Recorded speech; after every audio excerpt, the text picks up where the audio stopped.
कीर्तनगार 60 आणि 5व्या कीर्तनांत 7व्या वळींत अशें म्हणटा, दर्याचो गरजू, लारांचो गरजू आणि राष्ट्रांची उसांबळाय तूं शांत करताय. कीर्तनगार 89व्या कीर्तनांत 9व्या वळींत अशें म्हणटा, दर्याचें गर्व तूं तुजे सत्तेकाल हाडताय, उसांबळ जाल्लीं लारां तूं थंड करताय. तेच परी कीर्तनगार 107व्या कीर्तनांत 20 आणि 9, 30व्या वळींनी अशें म्हणटा, ताणें वादळ शांत केलें आणि दर्याची लारां वगीं जालीं. ती थंड जालीं देखून ते संतोसले आणि वचूंक सोदताले त्या बंदराक ताणें तांकां पावयलें. अशें पोरण्या सोल्ल्यांत वाऱ्या आणि उदकाचेर अधिकार आशिल्लो देवाक मात्र म्हणून स्पश्ट जाता.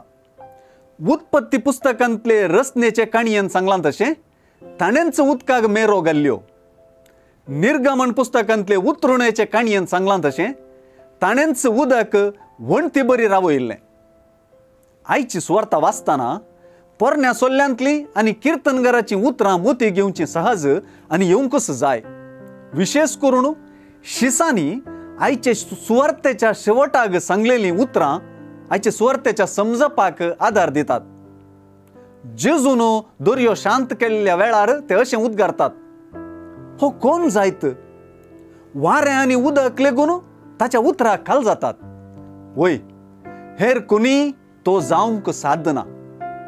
तो देवच जावंक जाय आनी तो देव जेजू थंय आमकां दिसूंक जाय. त्या देवाक जेजू थंय वळखूंक जाय. जिनियेच्या तारवार विविध पंत आव्हानाच्या लारांमध्ये चमकताना ताच्या शिसां संगी, पाटलावदारां संगी जेजूची हाजरी, देवाचीच हाजरी. भावार्थ म्हळ्यार हेंच. भावार्थ म्हळ्यार न्हय एक चिंतप, न्हय एक आदर्श. बगार आमकां बाचाव केल्ल्या आनी शाबितायेन तडीक पावोवच्या एका मोगाचो उगडास.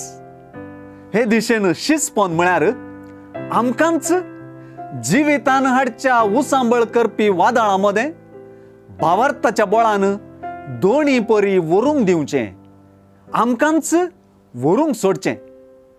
हाका तूं तयार आसाय? तो तुजे संगी आसा.